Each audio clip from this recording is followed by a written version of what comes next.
Bonjour Laurence. Bonjour Patricia. Bonjour à tous. Aujourd'hui, je reçois Laurence Harpy, qui est accélératrice d'humanité et de prospérité et coach conférencière et auteur de 2 livres. Mon Mon corps corps a des a choses des à me choses à dire. me dire et Et vivre. vivre pour de vrai. Voilà, j'avais à peu près retenu. Euh, Je suis Patricia Pareglinti, j'aide les entrepreneurs à faire rayonner leur réussite en désacralisant la relation à l'argent et en leur permettant d'incarner leur vision. Alors aujourd'hui, avec Laurence, qui va se présenter brièvement et vous présenter ce qu'elle fait, nous allons parler des principaux freins de l'entrepreneur. Oui Patricia, exactement. Merci beaucoup de m'avoir invitée. Je suis ravie de contribuer à ce bel élan et à ce service aux entrepreneurs. Je trouve qu'aujourd'hui, s'intéresser à l'entrepreneuriat d'une autre façon, d'une façon joyeuse, d'une façon où on va chercher des clés à l'intérieur de soi pour pouvoir ensuite rayonner dans notre business, c'est la bonne direction. Donc je suis vraiment ravie d'être avec toi, d'être avec vous. Ben, merci en tous les cas d'avoir accepté. Je sais que tu travailles beaucoup avec les entreprises, avec les entrepreneurs, avec ceux qui sont en cours de développement. Quels sont les freins principaux que tu rencontres chez eux?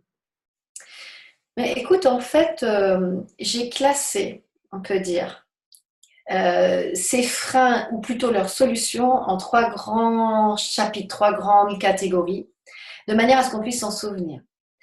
J'ai remarqué, si tu veux, c'est un peu comme un nombre d'or de mon activité. C'est-à-dire qu'au bout de plusieurs années où j'ai accompagné des dizaines de personnes dans le lancement de leurs entreprises, ou alors des grands managers dans la cohésion d'équipe, des personnes qui voudraient lancer une entreprise puis qui n'osent pas, des personnes qui sont en transition, enfin toutes sortes de niveaux en fait dans l'entrepreneuriat. Je me rends compte qu'il y a des grandes clés qui reviennent pour créer son succès et que quand un entrepreneur se sent coincé dans sa vie ou quand ses chiffres n'évoluent plus ou quand voilà, ça va plus, soit d'un vie privée, soit vie pro, soit les deux, je l'invite toujours à regarder à ces trois endroits-là et il y a toujours quelque chose à revoir dans ce domaine. Donc en fait, j'ai vu ces trois grands piliers du succès qui sont l'énergie vitale, qui sont le mindset, notre état d'esprit, Tu peux et nous qui sont définir notre l'énergie environnement. vitale tu peux nous les définir? Alors je vais évidemment vous les définir, c'est le but. Donc juste pour s'en souvenir, hein, on peut le mettre sous forme de 3 E, comme ça vous les retiendrez. Hein. Il y a l'énergie, l'énergie que je dégage, l'énergie que j'ai à ma disposition, ce que je vibre. Il y a mon état d'esprit, ça fait un deuxième E. Les fameux mindset.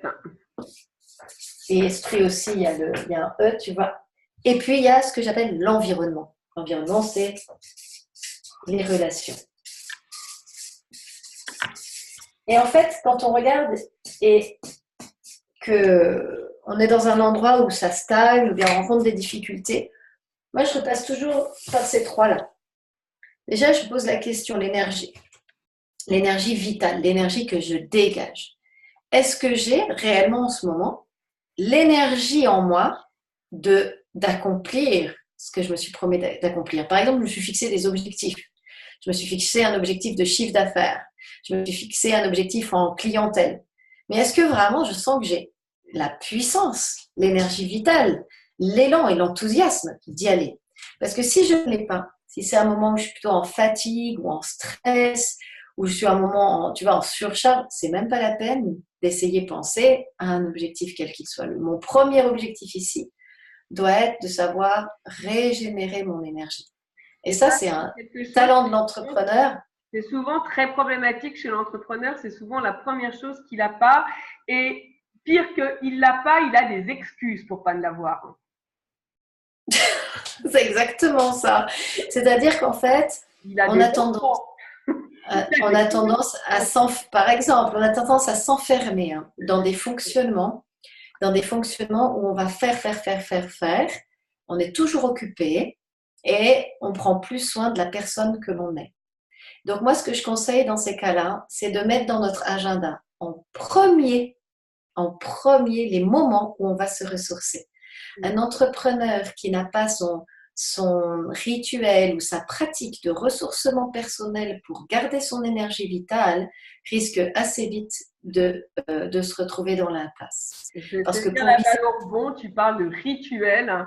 Et ça, c'est pareil, c'est quelque chose qu'on a du mal à leur faire mettre en place. Un rituel, c'est quelque chose qu'on reproduit tous les matins à l'identique et en général, c'est ce par quoi on commence. Exactement. Moi, quand je vois ma semaine hebdomadaire, moi, je me lève toujours très tôt, vers 4h, 5h du matin, et je commence par des rituels qui sont des rituels santé, hein. C'est voilà, boire un jus de citron, faire quelques exercices d'étirement, et puis j'ai un rituel aussi. Tous les vendredis, j'ai mon après-midi entière qui est consacré à mon cours de golf, à m'aérer, à être dehors, à bouger. Voilà. Et ça maintient l'énergie vitale dans le rythme aussi de pas se coucher devant l'écran jusqu'à 1h du mat pour faire des devis, vous voyez, mais le sommeil, respecter l'alimentation, tout ce qui fait qu'on dégage une bonne énergie. Si on ne le fait pas, c'est souvent, tu l'as dit, c'est une des choses qu'on a du mal à faire, c'est qu'il y a des mauvaises habitudes et ces mauvaises habitudes, elles ont des causes. Très souvent, au fond de soi, on ne se donne pas assez de valeur. Très souvent, on pense qu'on doit faire plus parce qu'on n'est pas assez. Et là, on rejoint, tu vois, la deuxième clé. Deuxième clé, c'est l'état d'esprit. C'est comment je pense. Est-ce que j'ai le bon mindset pour arriver à ce que je veux?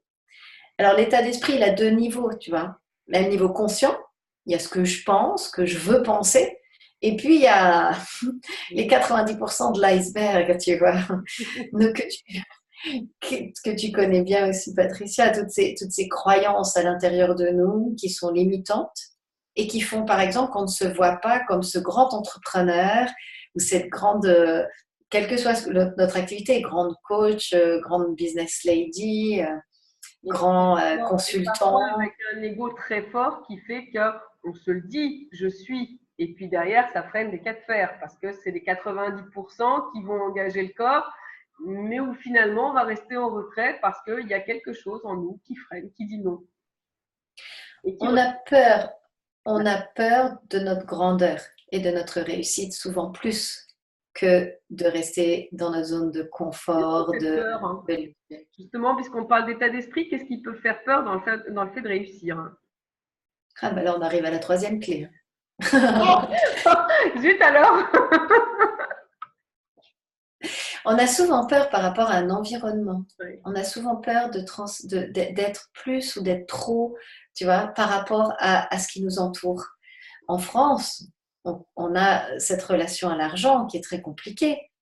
Hein, on a une relation à la réussite, au succès qui est très compliquée. Il y a beaucoup de jalousie sociale. Les personnes n'osent pas briller. Tu vois, on a cet adage un peu, tu vois, vivons heureux, vivons cachés, surtout quand on a de l'argent. Donc, il y a un rapport compliqué au fait de réussir, d'oser, tu vois, être pleinement. Ça, c'est ancré en nous et souvent ancré inconsciemment en nous. C'est culturel, Culturel. c'est contextuel et ça nous pollue, j'ai envie de dire, beaucoup plus que ce qu'on peut imaginer. C'est pour ça que je pense qu'un entrepreneur qui veut se faciliter le chemin, qui veut accélérer son chemin, a intérêt. Alors souvent on croit qu'il faut travailler plus, encore plus dur, encore, etc. Avoir plus de clients, plus, tu vois. Mais dans le côté quantité. Et moi, quand j'aide les entrepreneurs, ce que j'ai vraiment remarqué que la première chose à faire, c'est d'arrêter de faire, de se poser, et au lieu de travailler plus dans son business, de prendre le temps de travailler sur le business, de regarder son business. Est-ce que, par exemple, mes tarifs me valorisent assez, sachant que le meilleur moyen de gagner plus d'argent, c'est d'augmenter les tarifs qu'on demande. Est-ce que j'ose me valoriser à un niveau suffisant pour assurer mon style de vie sans avoir à travailler comme un dingue? Est-ce que j'ai cet équilibre vie privée et business et est-ce que mes tarifs me permettent? Si je dois me démener et travailler 40 heures par jour pour avoir un client, mais que ce client ne me rapporte pas assez pour couvrir finalement, voilà, et que donc je dois retravailler 40 heures pour avoir un deuxième, etc., c'est là que je vais me mettre dans l'engrenage de la dévalorisation. Tu vois. Donc dans le mindset, l'environnement, c'est vraiment cette idée, est-ce que j'ose sortir du lot, croire en moi assez, faire la différence, avec le risque que ça comporte. Avec le risque que ça comporte par rapport à la communauté dans laquelle je suis. Voilà. Et puis dans la famille, parce qu'il y en a où ça fait des véritables clivages. Hein. Donc, est-ce que j'ose me mettre en marge ou est-ce que j'ose être moi-même, hein, ou est-ce que je reste dans le moule? C'est la question. C'est la grande Sachant quand même, pour encourager nos entrepreneurs, Ah non, on est sortir- sorti du moule, c'est vachement sympa de sortir du moule. quand on n'est plus dans le qu'on l'a fait, on a tellement l'habitude d'en être en dehors que. Mais pour dire que on croit souvent ou on a peur de se retrouver seul. D'accord? On a souvent peur de se retrouver dans cette forme de solitude où on va se dire, ben voilà, ils ne vont pas me reconnaître, ma femme ou mon mari ne comprend plus qui je suis ou ce que je fais, etc. Alors là, l'important, ça va être de connecter d'autres personnes qui, elles, vivent ce succès, vivent la différence aisément. Se connecter à des communautés, à un coach. Ça va se faire assez naturellement au final, puisque quand on vibre, on change un peu l'image. J'aime bien l'image de la station radio. Oui, la Que l'on fréquence, et on change de fréquence et au final, on attire d'autres personnes qui correspondent à cette fréquence. c'est ça. C'est très Mais souvent c'est important d'oser. C'est important d'oser vraiment se positionner là très, très concrètement. Donc, tu vois, pour être. Parce que moi, j'aime bien, je suis quelqu'un du concret, de l'action. Hein. Si nos entrepreneurs qui regardent ces 15 minutes doivent repartir avec quoi que ce soit d'utile pour à mettre en place très concrètement, ce serait de vous poser la question quelle est l'action que là vous pouvez faire pour remonter votre énergie vitale. Vous avez sûrement une action à faire. Ça peut être vous inscrire à nouveau à votre salle de sport, ça peut être vous lever une demi-heure plus tôt le matin pour, etc., faire vos exercices. Ça peut être... derrière l'énergie et remonter cette énergie, il y a la notion de plaisir. Qu'est-ce qu'on peut faire qui nous fasse plaisir parce que c'est ce plaisir qui va générer l'énergie. Qui génère l'énergie. Donc, ça peut être simplement mettre une limite. À partir de 18h, je coupe mon ordinateur et je n'y reviens plus. Et je me laisse ma soirée avec mes enfants, avec moi, etc. Hein. Donc ça, vous avez sûrement une action, chacun qui regardait cette vidéo à faire, pour vous aider là. Trouvez-la, mettez-la en place dans les 48 heures. Ensuite, l'état d'esprit. Qu'est-ce qui va être pour vous l'action que vous pouvez mettre en place là maintenant pour dépasser une croyance qui vous limite? Parce qu'on parle d'énergie, mais il faut savoir que l'argent, c'est de l'énergie vitale, c'est de l'amour sous forme d'appréciation matérielle qu'on vous donne finalement. Donc si vous travaillez à des trop bas tarifs, vous allez forcément vous épuiser parce que vous ne recevez pas ce que vous donnez plus que ce que vous recevez. Donc, est-ce que la prochaine action dans votre mindset, ça va être oser vous voir assez grand, par exemple, pour vous revaloriser dans vos tarifs? Est-ce que ça va être penser à créer une équipe pour pouvoir déléguer certaines tâches qui vous prennent trop de temps et qui ne sont pas votre passion? Qu'est-ce que vous allez pouvoir dépasser comme croyance limitante ici dans l'esprit pour passer un cap comme entrepreneur, toujours avec cette notion d'aller vers plus de plaisir, d'épanouissement pour vous dans votre business, puisque c'est ça qui est l'essence d'un business sur la durée, ou notre essence globalement dans la vie, c'est la joie, quoi. Hein. C'est la joie, c'est le sentiment qu'on ne va pas travailler la journée. Ouais, c'est ça, qu'on va s'éclater, s'amuser. Et puis pareil pour notre dernière clé. Quelle serait l'action à faire là aujourd'hui? Est-ce que dans votre environnement, pour vous, vous avez la responsabilité, moi j'estime qu'on a comme entrepreneur, la responsabilité de se créer un environnement positif pour soi. On ne peut pas changer les autres, mais c'est à nous, on ne peut pas rester non plus victime d'un environnement à vie, quoi. C'est-à-dire que s'il y a un environnement qui ne nous convient plus, il y a des gens de notre famille qui sont pas en accord avec nous, avec notre parcours, etc., ben, notre objectif, ça va être de dire ok, comment moi je peux aujourd'hui me créer un environnement qui me soutienne, qui est soutenant pour moi, qui est positif pour moi. Et ça, c'est votre responsabilité. Vous avez tous sûrement une action à faire là, une décision à prendre, une action à faire pour rendre votre environnement plus positif pour vous. Et je pense que là, tu vois, quand on revisite à chaque fois les 3 E, pour répondre à ta question de départ, Patricia, quels sont les freins? On va trouver les freins principaux ici. C'est soit j'ai pas l'énergie parce que je prends plus assez soin de moi, je me fais pas assez plaisir et je mets pas assez de limites par rapport à mon business. Soit j'ai des croyances qui me limitent que je n'ai pas identifiées et qu'il est important que j'aille transformer. Voilà, pour pareil.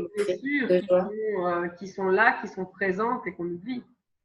C'est ça. Soit j'ai dans mon environnement des personnes qui ne sont pas du tout, plus du tout sur la même fréquence que moi et qui me freinent, que je m'en rende compte ou que je me l'avoue ou pas. Merci Laurence. Hein. Voilà ce que je pouvais vous partager Eh ben, aujourd'hui. c'est super parce que ça permet d'avoir beaucoup plus de clarté sur ce qu'est un entrepreneur. Parce que très souvent, il est dans l'action, il est très bon technicien, mais il oublie qu'avant d'être un bon technicien, un entrepreneur, c'est juste un être humain. C'est avant tout un être humain. Et d'ailleurs, c'est trois E, Tout tu à fait. vois, comme Être. l'être. Tout à fait. Merci beaucoup, Laurence, pour ton temps. Merci Patricia, c'était un Et plaisir. puis, bonne chance pour le reste de tes programmes. Bon succès à tous. Tu te baladais pas mal. Et puis, je crois qu'il y a un livre dans les starting blocks ou en cours d'écriture. Oui, j'ai un livre en cours d'écriture donc sur la relation à l'argent, donc qui va sortir quand je l'aurai fini. Ah, ça, c'est précis. À peu près en même temps que le mien sur les allergies quand tu Je me suis pas mis de pression pour celui-là, surtout qu'en fait, depuis que j'ai commencé à l'écrire, je ne cesse de faire de nouvelles expériences et de rencontrer de nouvelles personnes, tu vois, qui viennent enrichir le propos du livre. Donc, je l'écris petit à petit, en dialogue avec la vie. Bon, je pense qu'il sortira à l'automne aux éditions Erol. Donc, ce sera dans la collection J'arrête de cette petite collection J'arrête de râler, j'arrête Ouais. ci, j'arrête ça. Et là, ce sera vraiment quelque chose, bon, le titre n'est pas encore trouvé, mais autour de j'arrête de me prendre la tête avec l'argent ou j'arrête de galérer financièrement. Et ce sera un véritable guide, un guide de lettres et en même temps un guide technique pour pouvoir bien vivre la relation à l'argent et dans notre vie privée et dans notre business. Donc il vient parfaitement compléter les deux autres puisque avec le premier on était sur le corps et sur l'énergie Ouais. vitale, le deuxième vivre pour de vrai on était beaucoup sur le mindset et Ouais. sur ses valeurs et ce dernier va venir compléter avec la relation à l'argent. Merci pour toutes ces précisions. Je te souhaite une bonne continuation. Et puis, de toute façon, Merci. on ne se perd pas de vue. À bientôt Patricia, À merci bientôt, infiniment. Laurence. Merci.